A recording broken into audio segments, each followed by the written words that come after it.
So if you've ever been accepted by a music library, there's usually a day or a period of a couple of days where you're waiting to get on the phone with somebody from the library. Usually if a library is worth their weight in gold, they're going to want to get on the phone with you, talk to you, feel you out a little bit, and find out who you really are and if you're somebody they really want to partner with.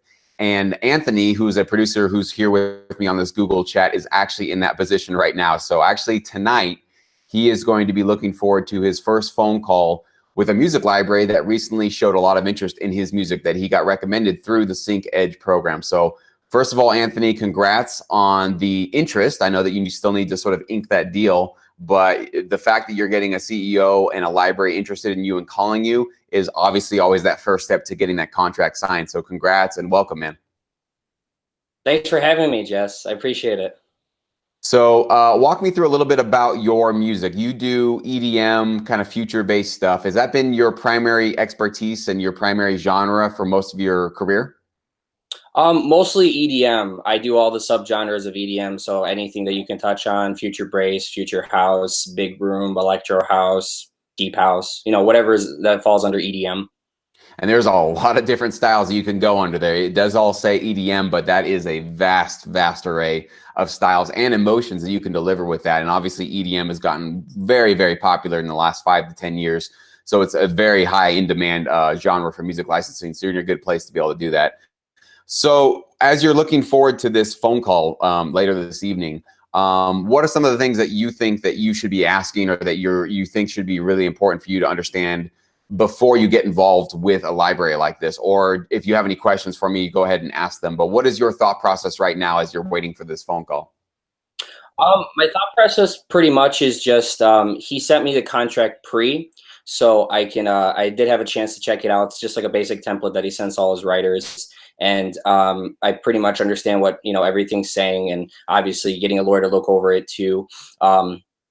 But pretty much just understanding the contract, understanding the terms. And I like to question a lot of libraries, do they have any active briefs right now that actually fit this type of music? So instead of just, just maybe hopefully getting it signed and then it just sits there, maybe, questioning them a little bit, how they're going to, question me as well. So it's not just going to end up sitting in a library, not getting placements, Absolutely. That's really, really smart. For those of you that are just getting your first contracts, I know that the excitement is just, on 10. And so you're just thrilled that somebody even wants to put your music in their catalog. But it's just like a good job interview. A lot of times the questions that you give back to them really indicate your seriousness as well. And you also don't just want your tracks sitting, even if it's a major, huge, successful library. If your tracks are in their catalog, but they're not relevant to what they're currently pitching to, maybe in the future they'll be relevant for something. But just as Anthony just pointed out, like that's a really smart question to ask is, what's going on right now in your world? What are your clients looking for? What kind of projects are going on right now? Is there anything that's related to the music that I'm producing that I can sort of be useful to you in that? And also alongside of that, asking them in terms of the custom gigs that they might be having going on now, or do they anticipate in the future, and letting them know, first and foremost, you are 100% available and ready to deliver music for custom gigs at a dime's notice. You are always ready to go. They can call you, they can email you, sort of letting them know that you are going to be their go-to guy for this style of music, right? If you have this one particular style or a couple of different sounds that you really specialize in, you're sort of trying to brand yourself as, if you ever have anything in that style and you need it fast, I'm your guy. I want you to come to me and remember that I'm the person. Now, saying all that's easy. Making sure that you follow up and actually secure that spot is up to you. You have to obviously show up consistently and always deliver on time. And I would also give Anthony, you this advice, and anybody else watching this, that if it's your first couple of times out with this library, and let's say you do ask them, do you have any briefs? Do you have any custom jobs going on right now? And they actually do hand you something.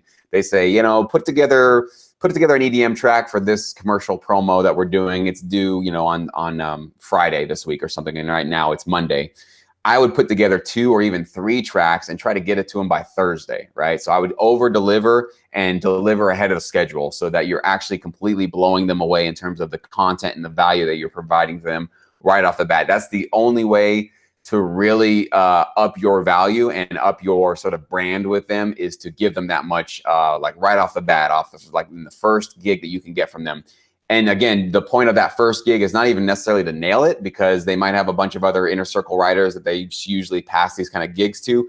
but you're kind of coming in and recognizing that you're the new guy. You really want to impress them and show that you are a team player and you're a hustler. And you're also hopefully the hungriest producer on their roster. I mean, that being the hungriest person actually in a group means a lot to a library owner, to know that this is the guy that's just always the hustler. He's always the one that comes through to us, even in the last minute, even for something that's not so lucrative. It's not a really big, awesome, incredible, impressive gig. They're still there to work for us, because when those big gigs come through, they remember the people who came through for them for the not so exciting gigs. So, and I believe for the most part, there's really no gig that's too small for anybody in this business. So you should always be going for that. And I know, Anthony, you have that intention to do that. So that's really cool.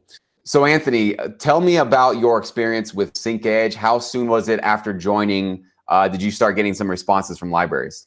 It was pretty quick. In the first 2 days, I got a response from a library. We had a great conversation with the gentleman, and it was really, really fast. And then actually last night, I just got another response from another library within like 3 hours, and he really dig the tracks as well. Wow. So very, very quickly. And so what was it that you felt watching these videos that you knew that your tracks were either on par or better than what you were hearing in their catalog? What gave you that confidence to know that you should be submitting to some of these libraries? Just taking your advice on pitching something that doesn't really already exist in the library, because like a lot of those libraries have like certain styles that they're going for, and the libraries I actually pitched to were a little bit different than what you said, but again, they didn't have that type of like future-based style that I noticed in the library. So I did take your advice as a whole, and I also look at other genres, not just if it was like tension cues or rock that you were suggesting, but just like as a whole, you know? Yeah, and as just a little note on that, it was actually a question that came up in our live SyncEdge Q&A just the other day about sending music to a library because they don't have it. And I usually say, if they don't, like, let's just make an example. So let's say they have nothing that's in the sort of like dramatic tension, horror, kind of scary sound, right? They just don't have anything in that style. And so some producer was wondering, well, should I just send them that kind of music because they don't have it? Well, if they don't have one particular style of music at all, it's likely because they don't have any demand for it, right? They probably don't have any clients that even need that. So when I'm recommending certain submissions for these libraries, there's usually something in the style that I'm asking for, but it's always very small, right? There's 3 tracks or maybe 10 tracks or less than 100, and, you know, which is actually a small amount for some of these libraries. So I usually try to find where they have some need and demand and interest in it. But you also need to marry that with who are their clients, right? You can see with what kind of recent placements they've been getting, who they're like catering to. Are these reality shows? Are these ad agencies? Are they trailer houses? Are they movie, production houses, that kind of thing? So you need to kind of just analyze who do you think they're really working with, who their clients are, then look at their music and realize, okay, well, they're serving a lot of this kind of client. That kind of client, I think, would need this sort of type of music. Let's see what they got. If they have some weak music there or a small amount of that kind of music, that's what I really recommend with the SyncEdge videos. And that's where I find your edge is going to be to serve their needs and to be ahead of the pack. Because most producers, what they're doing is they're just, I want to work with that library. Here's my hip hop. What do you think? There's no real thought and process involved in that, right? You're not really thinking about the business side of what they do as a music library, which is serving clients. So that is the sort of narcissistic 95%, most people just kind of following the herd. They do it that way, which is why they're not getting accepted and are not getting advanced in the licensing business. You do need to understand some fundamental essence of how this business works to succeed. It's not rocket science. I know Anthony can attest to that, watching these videos. I think watching enough of them, you start to also realize this is the thought process that helps you analyze a video or analyze a library for yourself in the future as well. So you're going to start to pick this stuff up the more of these videos you watch. So Anthony, got to say, man, very exciting for you. I'm really glad to hear that you're going to be hopefully signing that contract with that CEO tonight. I have almost no doubts that that's absolutely going to be happening. And so do you have any last questions about talking to that CEO or any last minute concerns you have before getting on the phone with him? Yeah, one major one I know you talked about in your videos on your YouTube channel before, but how do you balance as a writer? Because I know we talked about previously in the earlier part of this live chat, balancing not getting an upfront fee versus hopefully getting placements, like as a writer, because there's always that worry that, you know, like I said, you placing those songs in the library and they don't get placed, but you don't get like, you know, I understand you won't get a, you know, upfront fee all the time, but like, how do you know, balance that out as a writer and ease your nerves? Yeah, that's a really great question. And unfortunately, it's a more of a question that a lot more writers these days have to think about, because when I started about 10 years ago, almost every exclusive library was paying those consideration fees. And just as the industry has evolved and gotten much more popular, you know, basically more saturated, a lot more producers are coming into it. You know, when you have a lot more of that demand, you can kind of push down as much as you have to whatever. You know, it's like if they can get away with not paying, they're going to get away with not paying. And that's basically what's happening with a lot of exclusive libraries. Unfortunately, some of them are still offering them, and some of them are giving the writers the option of you can take the consideration fee or you cannot, and then they sort of adjust your deal based on what you decide to go with. But I would say the mindset you should start thinking about in terms of whether or not to balance that, right? When you're not getting those consideration fees, and then also the risk of, well, now I have these tracks exclusively tied up in this library, and the contract may or may not be perpetual, meaning that it'll just forever be in their catalog. Some libraries will give you that 3-year clause where they'll say, if you give us 10 tracks and let's say 9 of them never get any placements, in 3 years, you send us a little note, take your tracks back out and you can find another home for them. Yeah, I know 3 years is a long time, but at least you get that. Some other libraries, it's perpetual. It's like, nope, we're buying you out, or we're just taking these for exclusive use. Basically, take it or leave it. That's the deal we're going to give you. So what I've always said about a consideration fees is, though, they can be great and they can basically give you that boost of motivation to kind of put a little bit of money in your pocket and maybe even pay, you know, some of your utility bills or something like that. But you're not going to be making a career off of consideration fees, at least from the producers and creators that I know.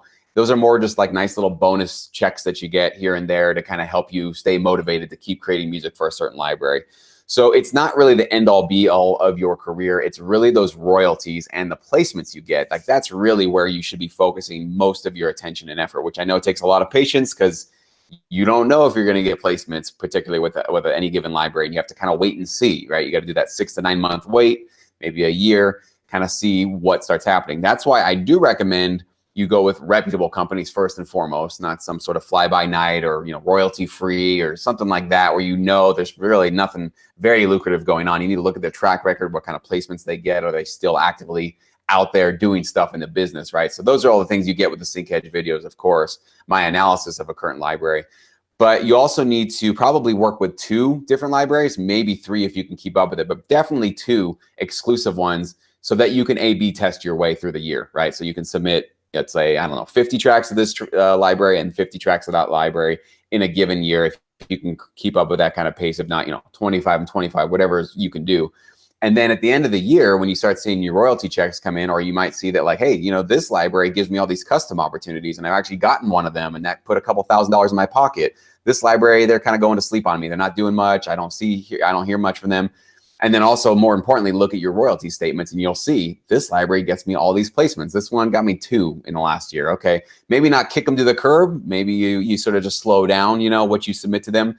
But if you don't have nothing to compare to and you've just put all of your eggs in one basket and you get 2 placements, you don't know if that's good, bad. You should be thankful. You should be pissed. You should be, you know, there's nothing to compare that to. So you really don't know. So that's why I do say have at least 2 libraries that you're working with as you get started. You know, it might take you a month or so to get that first one sort of going and get them, let them know that you're a serious player, but then start shopping around for other libraries as well. You know, and that's why every month I have 2 new libraries that I release with the Sync Edge program. So that's the whole point of the subscription with this plan, is that you can still keep building your relationships in this business throughout it. And that's really my best advice that I can give, because obviously even working with the top of the top libraries out there, even if you had some of the best music out there, is that a guarantee that you get placements with them? No, that's out of my control. That's out of your control. But if you make licensable music, if you're making what they want and you're submitting to the right companies with the right music, yeah, you're stacking your chances of success way higher than everybody else is doing. And you have a very high probability that you're going to be getting placements. So, but again, at the end of the day, you have to measure that for yourself based on who you're working with. So hopefully that helps. Does that clarify a bit? No, it does. 100%. That's awesome, man. Well, thank you so much, Anthony. I appreciate your time today, man. And I wish you the best. And please let me know how that phone call works out. I know it's going to be great and you're going to sign that deal. And now the busy part of your career starts, where you start to crank out a bunch of music, and hopefully they have some great briefs for you and you can start submitting to those custom gigs and opportunities right away. Absolutely, man. Thank you for having me. You got it, man. Thank you.